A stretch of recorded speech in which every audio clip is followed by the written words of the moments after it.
Hello, stargazers, and welcome to today's chart reading for the new moon, which is occurring on July 28th, 2022, of course, at 1:54 p.m. Eastern Standard Time. I do use New York time as I'm very close to New York, and so you might have to do the time conversions on your own as I'm not great with numbers. So I do 13 sign True Sidereal Astrology, as many of you know already.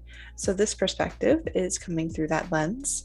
The reason I use 13 sign True Sidereal Astrology is it is the most astronomically correct form of astrology when it comes to placing the planets to the signs that they are actually positioned in. Sounds crazy, right? I know. Western astrology and Vedic astrology and so many other astrological perspectives are actually misaligned, about 2,000 years off if we're going on linear time. And so that makes this new moon actually positioned in Cancer, not Leo, as many previously have thought. So if you have a star tracking app on your phone, anything of astronomical points in the sky, you can actually look up and see that this new moon is positioned amongst the stars of Cancer, and we have yet to get to Leo season. So Leo season actually begins August 7th. Yeah, August 7th. And so we got a little ways to go. So we'll be enjoying this Cancer watery season for a little more time. And so, with this perspective, this new moon is coming through the lens of a much more gentle, comforting energy, but to throw a fork in there, so to speak, we have a conjunction, a fairly rare conjunction between Uranus and the North Node. The North Node is a karmic point in the sky. It is not a planet. It is actually where the sun and moon intersect for the eclipses. And so these two conjunct every 15 years or so. And this year they are joined by Mars, and they are positioned in the sign of Aries, not Taurus. Again, doing 13 sign True Sidereal Astrology using the true sky positions. And so this is adding a lot of fire and rapid change, a lot of uncomfortable movement when trying to navigate the waters of this new moon energy. Now, this conjunction has occurred on the 26th, actually. Today is when I'm recording this. And the new moon occurs 2 days after on the 28th. So this energy will still be very active, very prominent, and very recent as the new moon is coming around. So it does take a heavy toll on the energy here. I will be doing a whole separate video to discuss this as it is pretty monumental in the shifting of the collective trajectory, how we're going, how the future is perceived.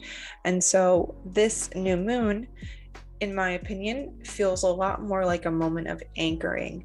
So in the face of change, how do we become comfortable? Because Cancer is all about being comfortable.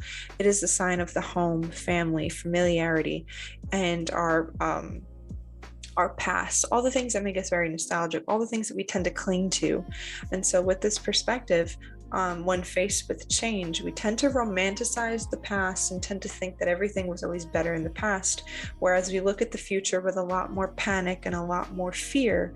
And the past isn't always as beautiful as we tend to remember. Very often there's a lot of pain, but since we've overcome it, we tend to not remember the pain. We tend to just remember the journey and how far we've come, and again, romanticizing that past.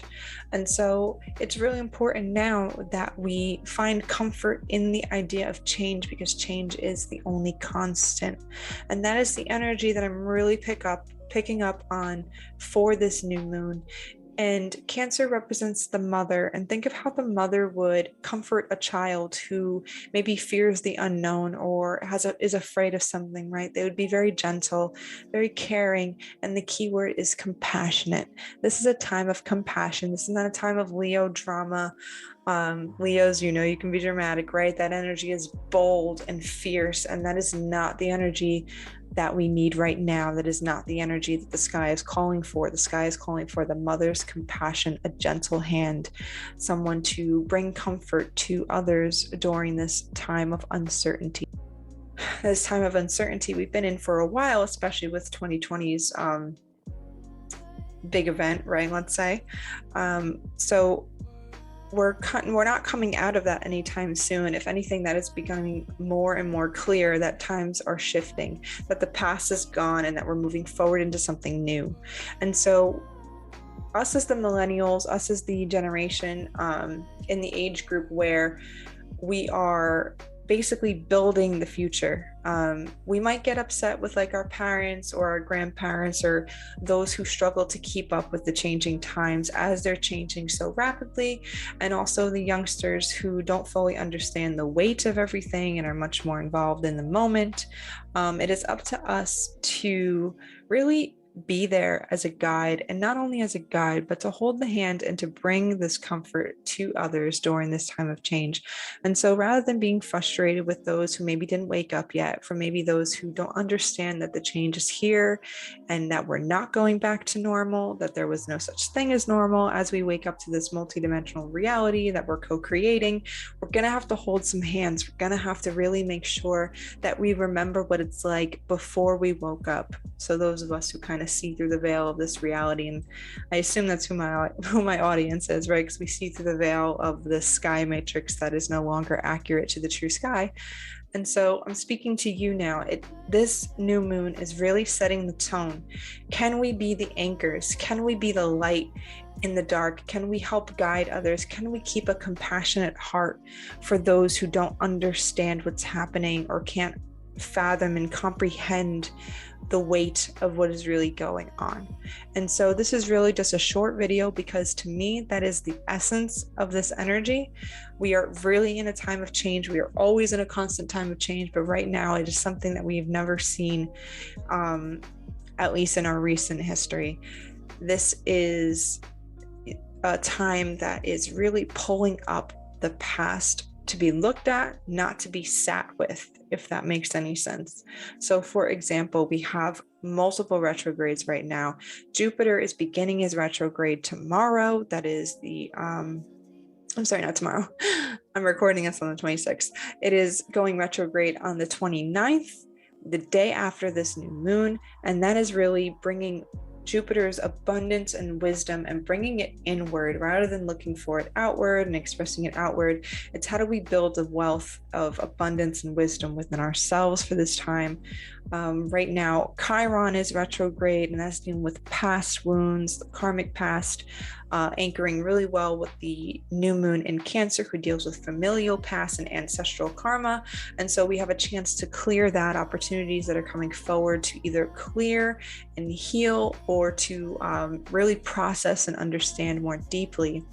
We also have Saturn, who is still retrograde, and Saturn will be retrograde until October 22nd, dealing with karma. And so right now it's a karmic dish out. The energy that we are receiving is the energy that we have given out into the universe since the last Saturn retrograde. And of course, finally, Pluto has been retrograde and still is retrograde, and that deals with transitioning. And so we go through these life and death cycles, mini ones, bigger ones, all sorts of different reflections of the same idea that nothing stays the same. And so Pluto is really supporting that change within ourselves, how we can adapt and grow and really understand that nothing is permanent, that we can move through and transcend. And so putting all of that together, this new moon is really asking us to be gentle, to have compassion, to remember that our emotional body needs attention and things can move so quickly. We're allowed to process our emotions. We are allowed to feel into this. Change is uncomfortable. It can be scary, but it is necessary. And it is really important to have your emotions anchored, grounded, comforted, and not go into a state of panic or fear when faced with the new. And so again, hold that frequency of the mother. Remember that not only are we held as in the cosmic mother and Mother Earth, but within ourselves, and we can hold that space for each other. And it is really a great time to remember the compassion that we have. And compassion is often looked at as a weakness, but there's one thing Cancer knows, and that compassion is a strength. It takes a lot of heart. It takes a lot of courage to be strong and compassionate, to be able to feel for others, to be able to be vulnerable enough to admit that something hurts and still move through and still hold that dignity and still hold that faith. And so compassion is key right now. I will be recording a video for the triple conjunction, but for now, thank you for joining me about this new moon, and I appreciate you all for tuning in. Don't forget to align with the true celestial positions. 13 sign True Sidereal Astrology is astronomically accurate. You can follow me on Instagram at Starkeeper Astrology. Don't forget to subscribe to my email list, become a stargazer, and stay up to date with the true alignments in the sky. Anchor your energy here and now.